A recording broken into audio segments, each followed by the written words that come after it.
The year was 2008, and a man named Daniel Barrett had just moved into an old Victorian mansion located at 39 Borden and Main Streets in Niagara, Ontario. He bought the home for a steal because it needed a lot of work. However, little did he know that he'd be getting more than he bargained for. While remodeling his new house, Daniel kept hearing strange noises coming from the walls and the attic. He didn't think much of it until one day he heard a blood-curdling scream followed by heavy footsteps. Scared out of his mind, he ran outside to see what the commotion was all about. To his surprise, nobody was there.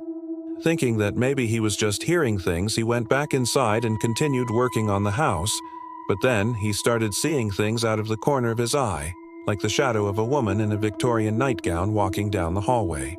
He tried to convince himself that he was just tired and hallucinating things, but his friends and family started seeing the same things too. They all agreed that something strange was going on in the house and decided to contact a paranormal investigation team for help.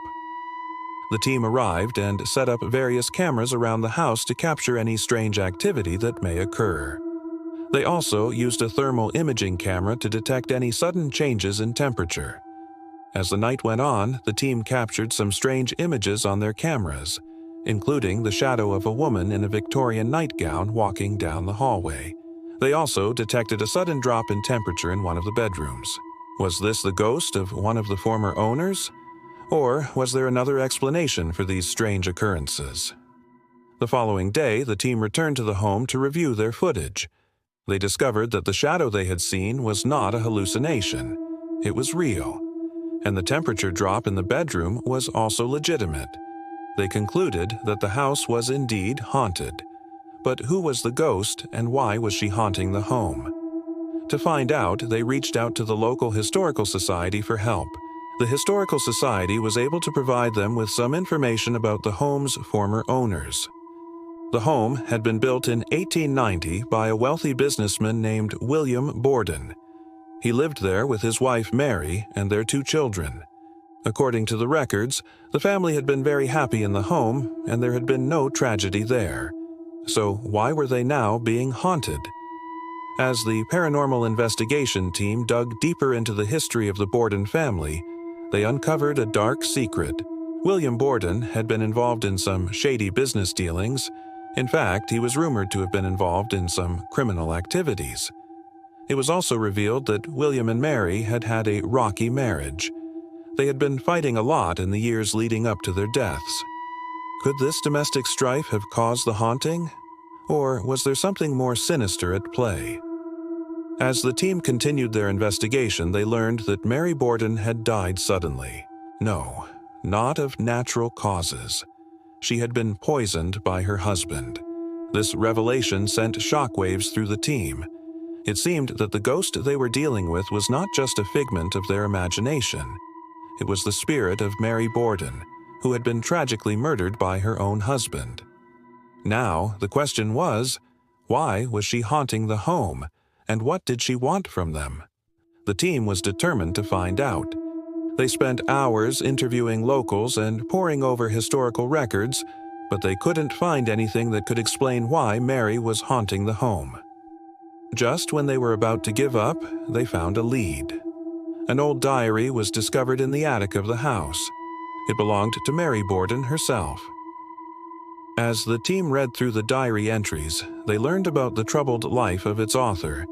Mary had been a beautiful young woman when she married William Borden. But as the years went on, she had become unhappy in the marriage.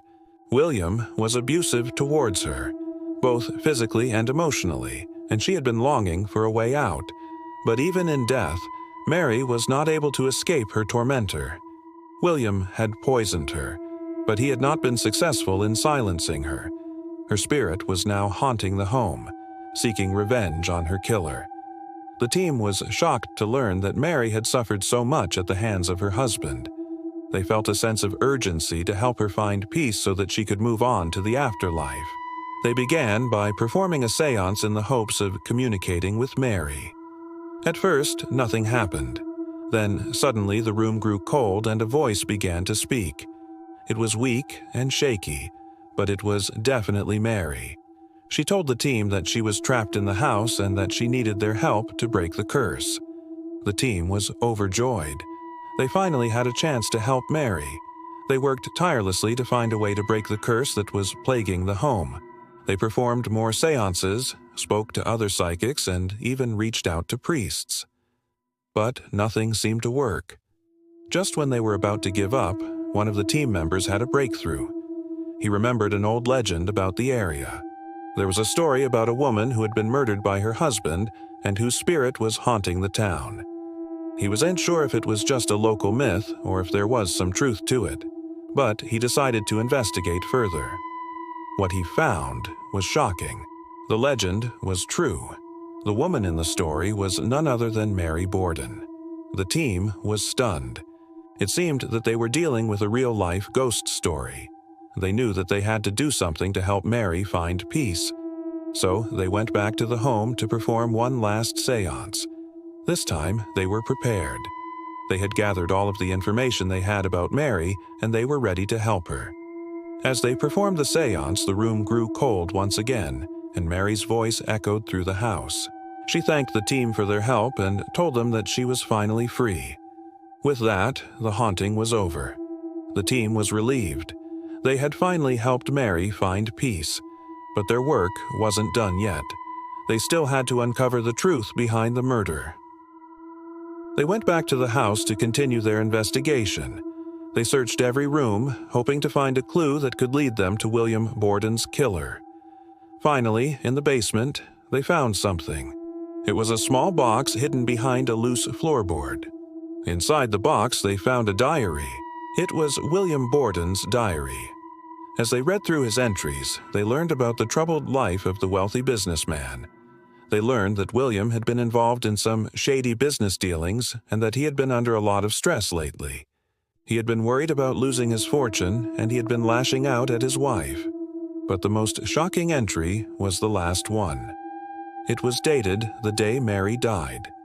In it, William wrote about how he had poisoned his wife.